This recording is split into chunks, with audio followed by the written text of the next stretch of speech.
Welcome back to Bay Area Focus. Our next guest, Chris Dunn from Living Dream Arts, is here to tell us about the organization. Now, it provides art programs and live performances to underserved communities, not only in the Bay Area, but all around the world. Yeah, that's right. We've done circus tours in India, Peru, and the U.S., as well as providing performances and art programs here in the Bay Area. And so, for example, our tour in India was a 6-month tour. We had 40 different circus performer volunteers joining us. We did shows all over, taking the circus to places, small villages with no electricity or running water, urban slums and schools, and we were partnering with environmental NGOs, groups that work with women in rural areas to empower them and strengthen their rights. And so it was really a multifaceted thing where we were taking the circus to places that a circus would never, ever go to, creating free community events for the whole community to come together, relax, enjoy themselves. And when you're talking about circus performances, I mean, what do you, are clowns? Yeah, so the one thing we don't have are animals. Okay. And we usually don't have a big top.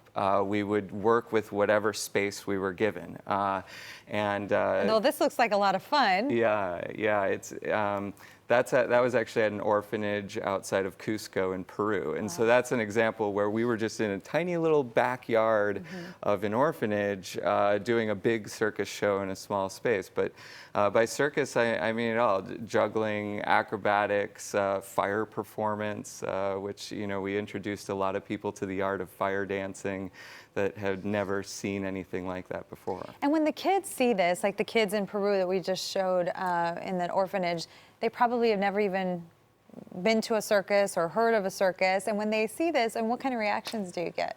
Well, you know, the name of the organization is Living Dream Arts, and the circus troupe is actually Dreamtime Circus. And the word dream, I think, is really descriptive, because I think it actually creates kind of a dream-like state. And the nice thing about that is, in dreams, anything can be possible.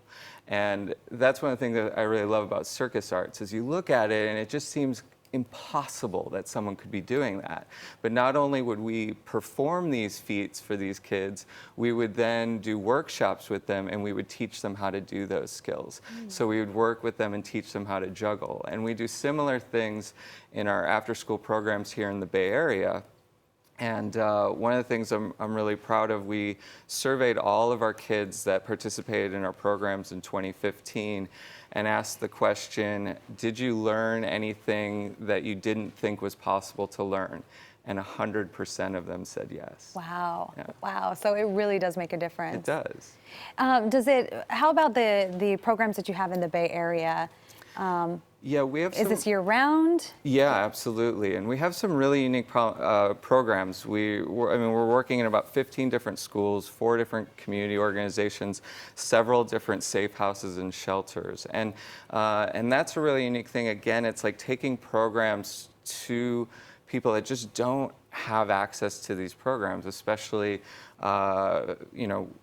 For example, we're working with Building Futures for Women and Children. This is an organization that has shelters for homeless families and also families that have been impacted by domestic violence. And we provide art programs for the women and children in those shelters with a focus on healing through artistic practices.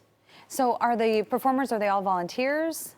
It's a mix. So on our tours, we were able to wrangle up a lot of volunteer performers, because it's kind of a once-in-a-lifetime opportunity to travel with a circus in a place like India or Peru. But what we, with our programs here in the Bay Area, we're actually really proud that we're able to pay artists to do these, to teach these programs. So we're actually providing jobs for artists at the same time that we're providing these services to these youth and families. How do you raise money for that? It's a combination of things. So individual donations are really important, and people can donate on our website. We get a little bit of money through foundation grants and occasionally through city grants. We also do some programs in school districts that do have a budget for these types of programs, and then those fees help subsidize our free programs elsewhere. So what are some of the biggest challenges you run into on tour? Oh, we've had. I mean, I'm sure a big production in a small space, right? We've had a lot, but you know, one thing that I think was really interesting that I like to talk about is, you know, I'll go back to India and experiencing the way women are treated in some of the parts of India that we were in, and most of our troupe was made up of women, and they were quite frequently harassed, even groped, stared at. And so it was a difficult thing to navigate because one thing that was really important to us was not imposing our culture and our values in the places that we go. So the women in our troupe, you know, for example, we're always covered up and respecting local traditions. But at the same time, there's women in India that have those same issues and are having those same struggles. And we were actually working with groups, NGOs from the local communities that work to empower women and women's rights.